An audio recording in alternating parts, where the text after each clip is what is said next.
this is happening at a time when the macroeconomy is going through a really crazy time at the moment. We're seeing fragility in the banking system. There are signs of systemic risk and insolvency due to issues that have occurred through the Federal Reserve. And so Bitcoin is kind of emerging as this really strong foundation, this alternative to the fiat banking system where you're not trusting a few central bankers, but instead you're entrusting math and code. And so Bitcoin to me is this alternative that represents economic empowerment for millions of people around the world to opt into a different system, opt into a more modern system. And it's a chance for us to fundamentally reimagine how we think about our institutions in the modern era.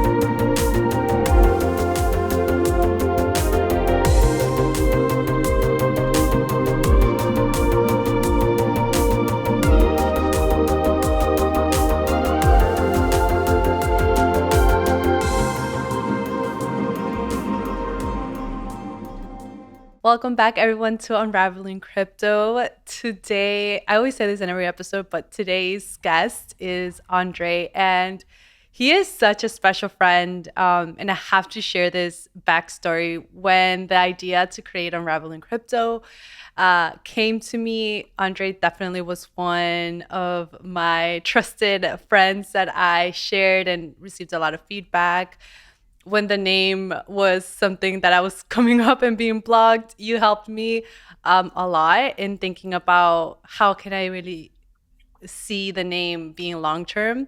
Ultimately, I think I didn't listen to your advice. You didn't, but it turned out way better than I could have imagined.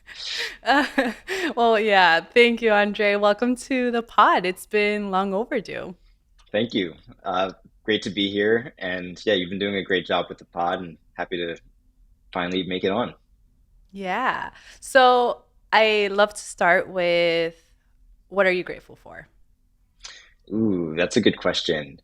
Um, I think I'm really grateful for two things right now that I keep coming back to. The first is really just to be employed at this time and have a job that I really love. There's a lot of people that have been impacted by uh, layoffs in the tech industry, and to have a job that I love doing with people that I enjoy working with is something that is really special to me right now. I'm also grateful to have a very supportive partner. So, a fun fact about me is that I'm getting married this year, and having a partner to, you know, be with that through this time has been really amazing. I just love everything you said. I mean, from you're right, being grateful for having a job, and I think being in a really peculiar space to not only have a job, but then doing things that you really love is so unique and precious. And then, of course, your partner, I'm gonna just out her out, Mel. Like she is someone so special to you. Two are like super special. And I don't want to talk about your wedding. We had a conflict, but moving on. um, Another question that I love to ask is what's your superpower? So that thing that comes to you most effortlessly, you've probably been doing it since you were really young. Ooh, another good question. So I would say my superpower is connecting dots between things that aren't very obvious. So I have my background is very like multidisciplinary. So I've studied philosophy, political science, and economics. And I also have a very like technical background. I've worked for technical projects. And so I feel like that helps me to see things that can really make a business impact. And I think that that is something that I've really tried to harness over the past couple of years.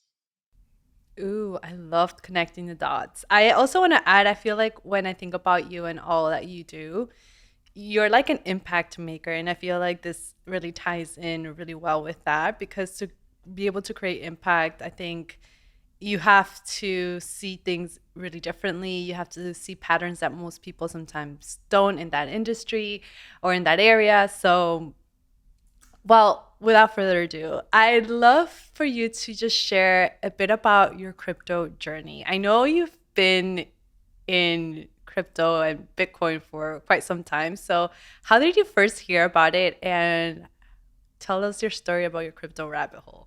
Definitely. Well, I joined the crypto space in early 2017. And at that time, I remember the price of Bitcoin had just surpassed the price of an ounce of gold. And I thought it was really fascinating that this new digital gold could pass the price of what we would consider to be analog gold. And so, after I sort of discovered it, I spent the rest of the year really learning as much as I could about the technology, reading several books about the industry, to really understand the future impact that it could have. And really, the game theory behind Bitcoin made a lot of intuitive sense to me, as well as the need to have a digital native currency. And so a lot of things really fell into place. And shortly after that, I realized that I needed to dedicate my career to this. And so I ended up making several investments in companies and projects building infrastructure in the space. It was around this time that I actually invested in Blockstack, which is the company that launched the Stacks cryptocurrency. So I had actually been in the ecosystem for several years before actually joining the project full time. And it wasn't really until Mainnet launched back in 2020, 2021, when I saw how transformative this could be to Bitcoin. And so ever since then, I've been really happy to continue exploring ways that we could bring more experimentation, more creativity back to the Bitcoin ecosystem. Yeah, I mean, I love that story because you've been basically an OG, one of the OGs at least. I still think anyone that joined during that time is has been through a lot, has seen a lot, and experienced a lot of emotions. Um, I'd love for you to share, like, how has it been? Like, because there's been a lot of highs and lows, bear markets, bull markets. Like, overall, like, what has been your takes with being in this space since 2017 and where it's at right now? Yeah, so I will say that I think that all of the cycles that Bitcoin goes through become much easier once you've seen them a couple of times, because you start to realize, okay, this industry isn't going away. This is part of the natural cycle of how things happen. And you start to realize how you can really prepare yourself to make it through these cycles. And so, one of the things that stands out to me is just having something that you're really passionate about and figuring out how you can really go deep. It could be solving a particular problem that you notice in the space and figuring out how you can add value to it.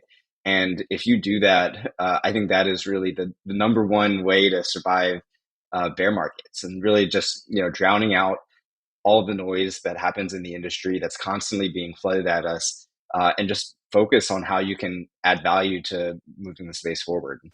Yeah. And I guess with that, a little bit about you and what you're doing in your background. And like, since coming into the space, you also worked in Zcash and you've landed now as being residency for sBTC. So can you share a bit about that and your career journey? There's been a lot of pivots. So definitely, I think one of the things, if you want to be in this space, is being resilient and flexible, right? Adapting because it's still a new space and you have to be flexible because there's lots of moving pieces. So, yeah, share us more about your background. Yeah, definitely. So prior to Stacks, I led business development at Zcash. This was a really exciting time in my crypto journey for me, really because privacy is such a foundational technology. And so, before this, I was already aware of some of the ways that Web2 companies were monetizing our data without our control or consent. And it made me really want to focus on this problem because I realized that privacy really was a key design principle for Web3, or I believe it should be. And there are many use cases for why privacy is necessary. It could be as simple as wanting to buy a gift for your partner and not wanting them to know about it, And so it occurred to me that privacy would be something that's really necessary for this industry to gain mainstream adoption, and that I wanted to join really one of the leading teams that were working on this issue. And so I joined Electric Coin Company, which is the team that launched the Zcash project, really some of the pioneers behind zero knowledge proof encryption. And so basically, what that allows you to do is to abstract away the sender, recipient, and the amount that's being transacted when you're sending money over a blockchain. And so this was a really great time in my crypto journey. And yeah, it definitely led me to wanting to uh, continue to find ways to push the industry forward in this way. Yeah, and I think this is privacy. I feel many of us, including myself, we don't really understand it and why it's important.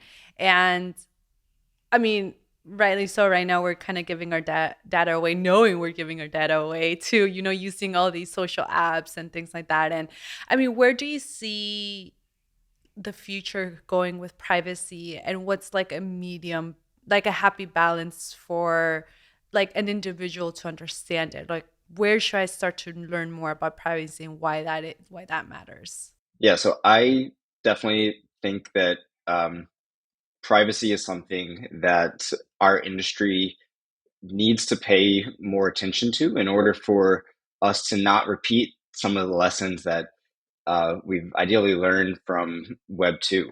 And so this is something that, right now, when you are transacting in a public blockchain, all of that information is publicly available. I don't think people fully realize it.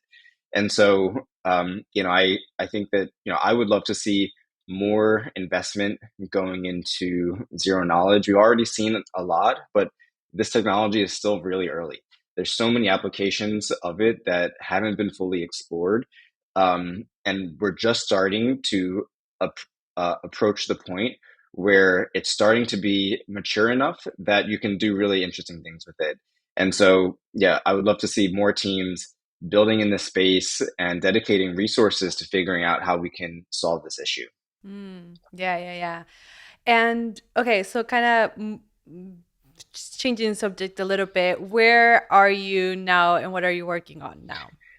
Yeah, so now I am the sBTC resident at the Stacks Foundation. I'm basically responsible for product and partnerships for sBTC, and really leading the go-to-market strategy, making sure that we are delivering the best possible product for our users. And so sBTC is a Bitcoin-backed asset that will allow you to use Bitcoin and DeFi and other decentralized applications. And this is really an exciting moment as well. I think Bitcoin is the largest digital currency and has the most available and secure settlement layer. It settles nearly $15 trillion in annual transaction volume. And this is really a strong foundation that we can build the decentralized web on. And so sBTC is unique because it really builds on Bitcoin, but doesn't require any changes to the Bitcoin base layer. So you can use sBTC to move Bitcoin in and out of Bitcoin layers for applications that are built around the ecosystem. And so I'm excited for this next generation of DeFi applications to launch that are Bitcoin native, that will allow you to unlock the full potential of Bitcoin in these sorts of use cases. Yeah, I think this is really interesting. Somebody that is looking from the outside in is like, what did Andre just say?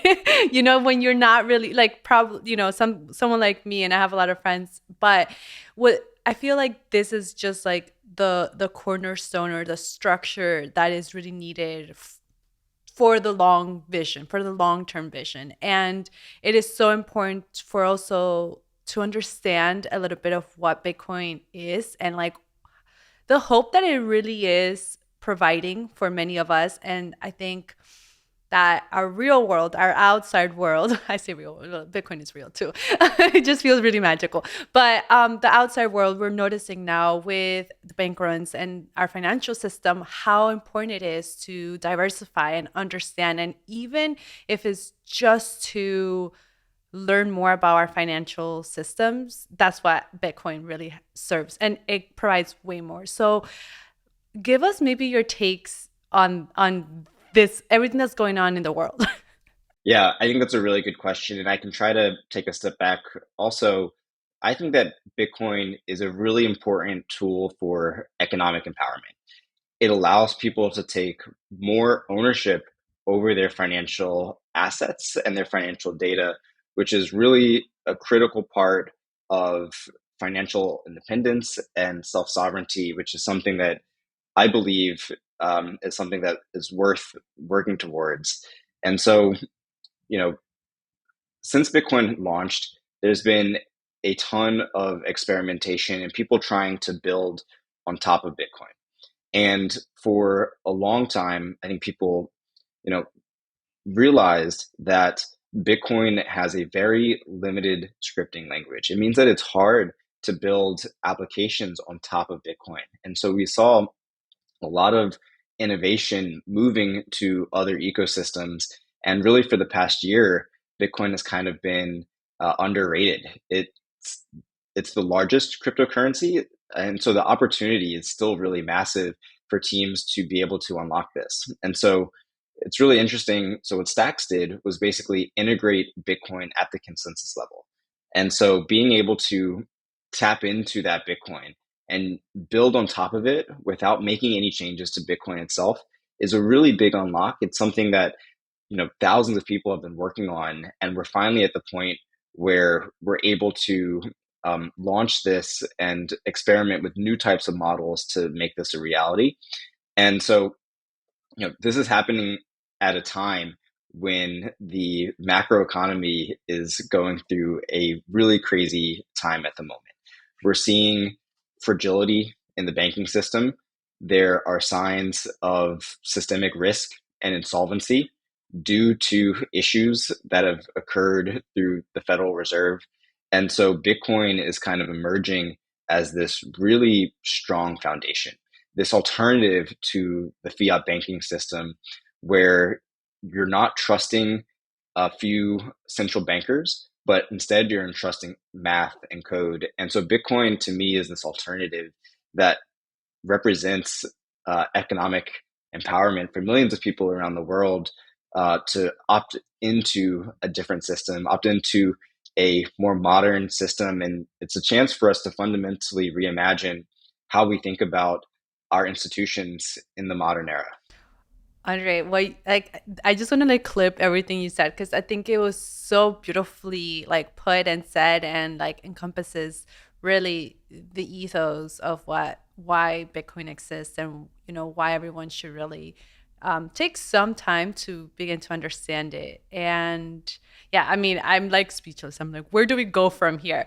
But um, but yeah, I think like I guess thinking more of long term, right? We're hearing this narrative for a while that like there's going to be a flippening.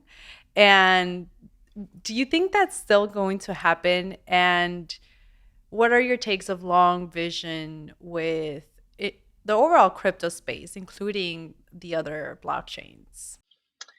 Yeah, I think that there's been a ton of really good experimentation and innovation that has been happening on other chains. And I think it's really beneficial for us to run these sorts of experiments before they happen on Bitcoin, right? Because again, Bitcoin is this source of truth. It is something that is built to stand the test of time. And so the original developers behind Bitcoin intentionally made it so that it was a little bit more difficult to change Bitcoin and to run these sorts of experiments.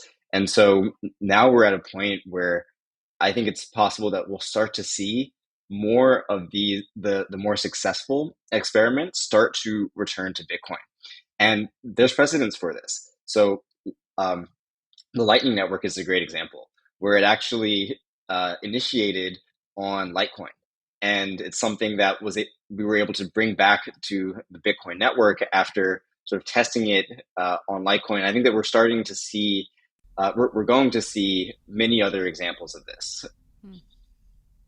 Yeah, and I guess for somebody that's new, can you explain a little bit about when you mean like it's you can't really change a lot or it's not as programmable Bitcoin, right? Is that another way like of saying like why is it more difficult or why can't be changed versus like ETH, right? Yeah, so Ethereum was basically made to be um, to support a wide range of programmable applications through use of smart contracts.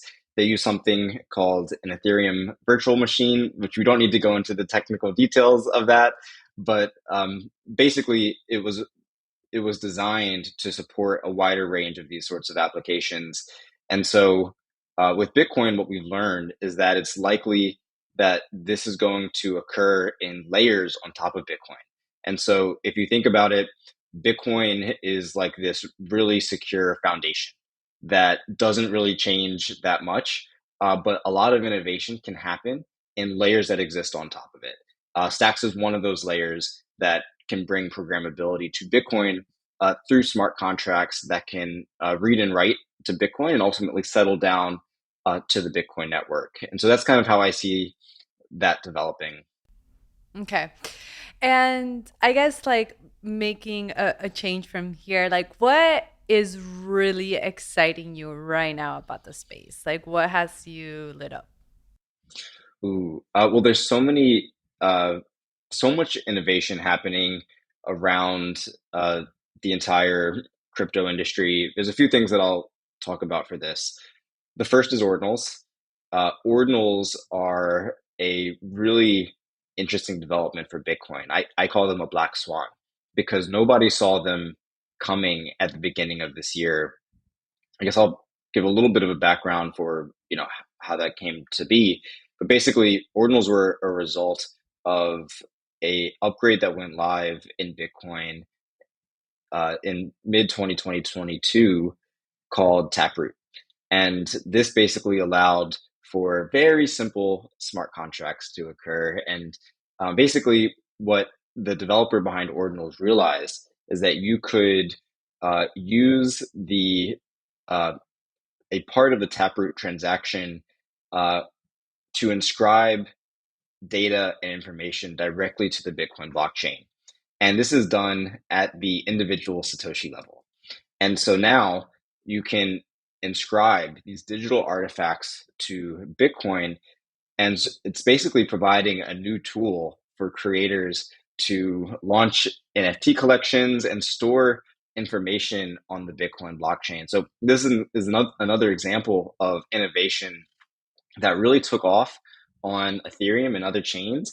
And we're finding ways to do it in Bitcoin, but also leveraging Bitcoin's unique properties. So Bitcoin is the most secure chain that exists right now, and it's really built to last through its security and resilience. And so, if you're a creator that's looking at which chain you're going to launch your NFT collection on, I think it's likely that you're going to want the one that is going to exist 10, 20, 50 years into the future. And today, Bitcoin is the chain that we can say that with the most amount of confidence in.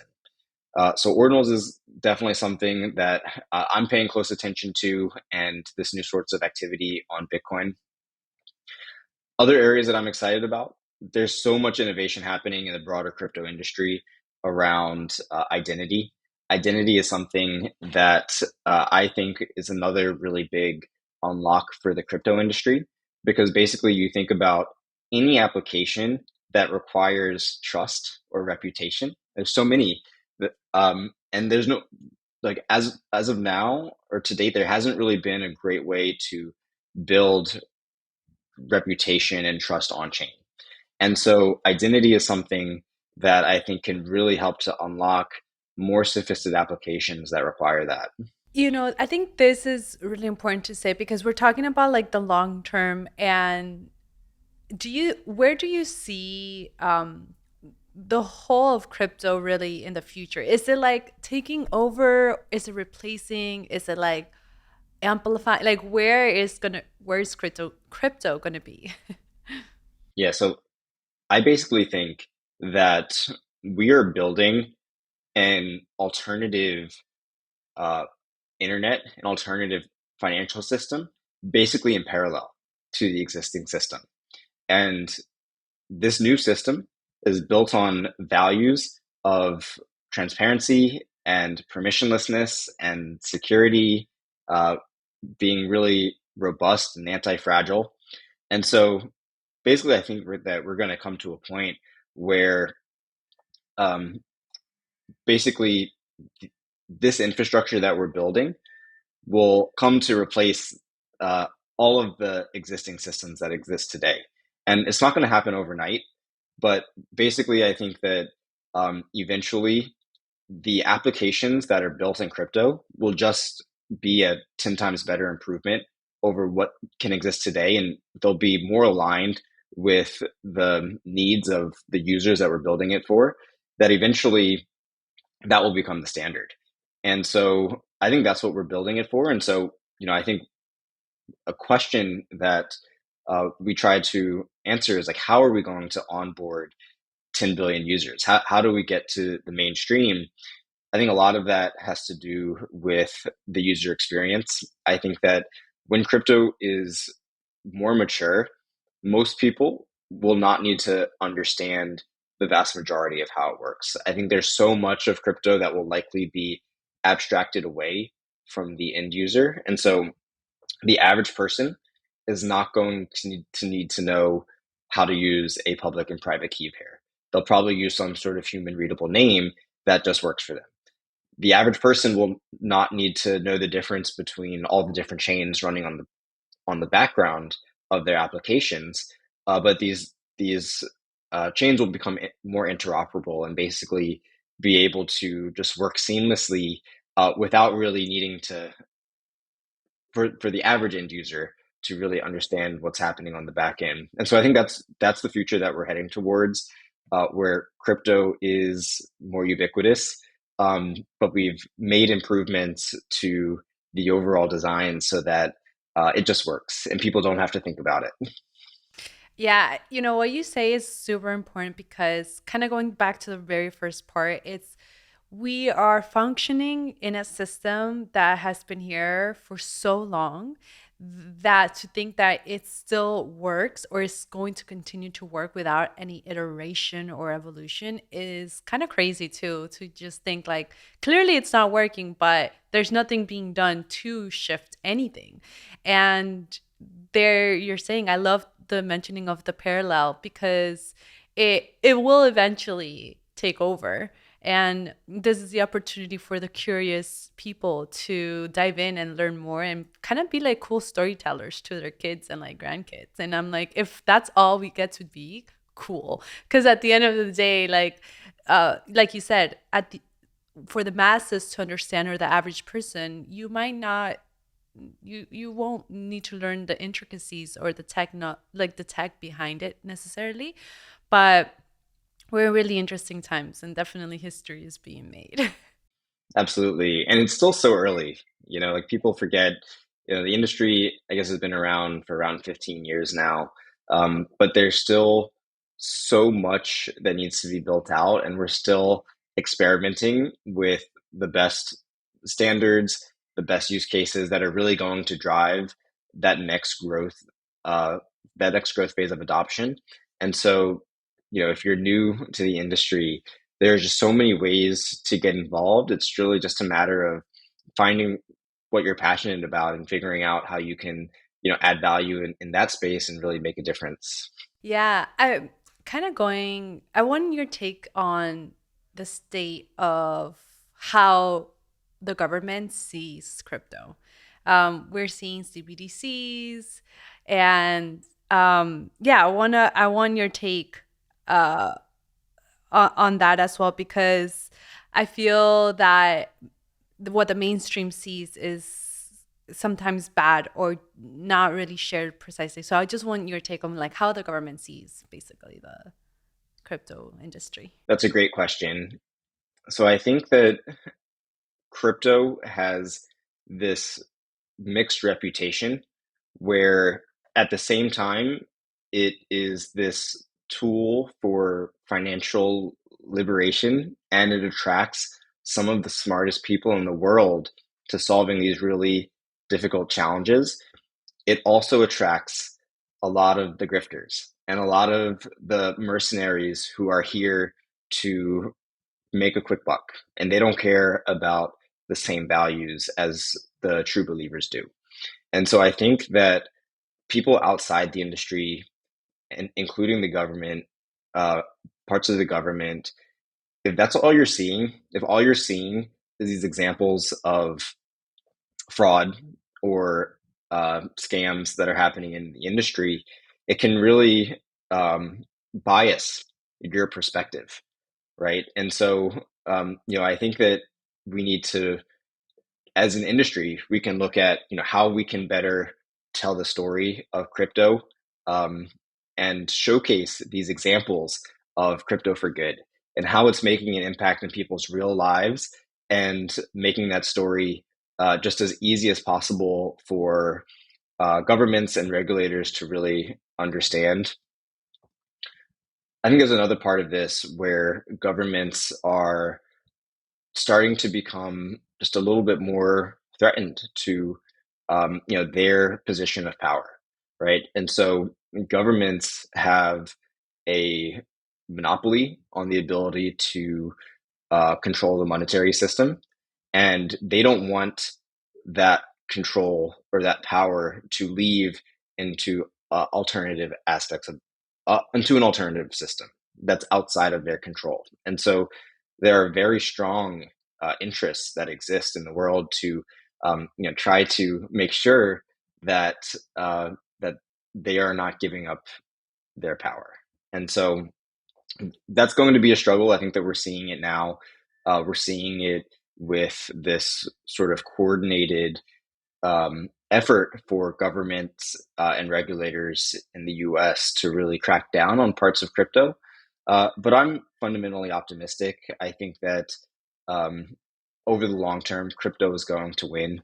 It might require a change in administration, and but ultimately, I think that crypto will play a larger role in like politics in the country, and that eventually the side of the industry that is pro innovation, pro freedom, will win out against the sides that don't want to see it succeed. Yeah, and I think I mean, you're so well at explaining it because you just get straight to the point, and I really appreciate that. It makes it really simple, and it's like non BS. This is kind of what the views are and the takes. I mean, I also find it interesting because yesterday in Twitter, Elizabeth Warren, with her tweet that is building an anti-crypto army, and it's kind of wild the times that we're living in. Really, just seeing this come up, and then we like, kind of shifting lanes to AI. We're at a point that is evolving a lot too. And I go to the gym, and in the gym, sometimes I see the news, like the actual news, and from the media, and it's like AI is taking over. I'm like, this is literally from a movie. Like, they need to put a pause on this. And I'm like, wow, we are really in the future. But Andre, thank you so much for your takes. We are going to be wrapping up soon. But I want to go into, well, before then, before the lightning round, is there anything else that you feel is important to share or you want to say? Yeah, the only thing that I really want to add is to just a reminder to everyone to keep a long time horizon when you're thinking about anything related to crypto or emerging technology. Uh, these changes don't happen overnight, and I think it's really helpful to think 10 years, 20 years into the future. Crypto moves so fast that it can be easy to get caught up in the current news cycle and what's happening day to day. But when you zoom out a little bit, I think that it's really helpful just to sort of like see where things are going. And as you mentioned, there's a whole range of emerging technologies, and crypto is a part of that. And the world is becoming more digital, and and I'm excited for the ways that these technologies can interact with each other to create a better future, and sort of reimagine our society than what currently exists today. So, yeah. I think I want to say something regarding this. I have a coach who is amazing, Haley Carr, and she talks about that we like overestimate what we can do in 3 months and underestimate what we can do in 25 years. So she's like, you got to think about 25 years. And the funny thing about it is that 3 months is like 1% of 25 years. So if you change or improve 1% every 3 months, then over the 25 years, you're going to see a huge transformation. And this is kind of the same thing for what you're sharing. And it just resonated. And I thought it was important to, to say. Yeah, it's a great point. So this time is for lightning round. Are you ready? So I Let's ask do it. you a series of questions and you can answer them as swift and without thinking too much. Okay. Okay, let's go. One piece of advice to share with the world right now. We kind of did it.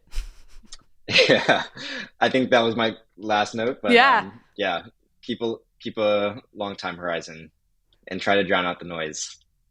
Your favorite book? Ooh. Um, I don't know if this is my favorite book, but one that I read recently that had a big impact on me was called The Creative Act. It's by Rick Mm. Rubin. It's Oh all my about God. how to I have it access here. your creativity. Oh, really? Yeah. Okay. It's like, That's it's awesome. on. Yeah, it's such a good one, right? It's the type of book where you kind of just have to take in every line. I think every sentence has a little gem of a new Yep. way of looking at the world to access your creativity. It's one of the books that I'll almost definitely be reading over again and coming back to. Yeah, I agree. What a great book. Okay, your go-to drink. Ooh, um,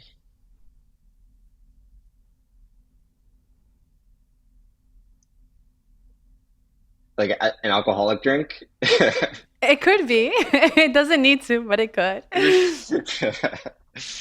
um,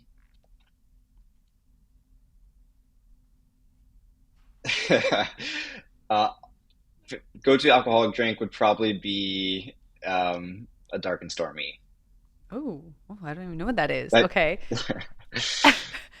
Um, what's the biggest crypto financial regret or lesson you've learned? mm. The biggest regret or lesson is to uh, always stay diversified, like never go all in, and to take profits. Love that. Your favorite place on earth? Ooh, um, I would say Miami. Ooh, come back. And what do you love most about yourself? Ooh, these are good questions. Um,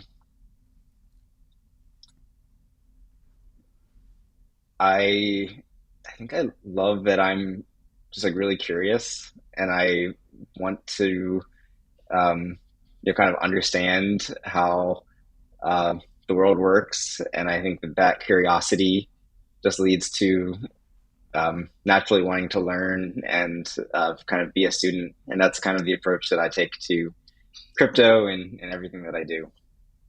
Andre, it's been an absolute pleasure. I love chatting with you. You're always so insightful, and I learned so much. Again, thank you for being here. And I hope we have many more sessions like these. Of course, this was a lot of fun. Thanks so much for having me. Yeah. If you love this conversation, please subscribe, like, retweet, share with all your friends, even if they're newbies or they've been here for a while. It just helps the pod grow and have more awesome guests like Andre. Bye, everyone.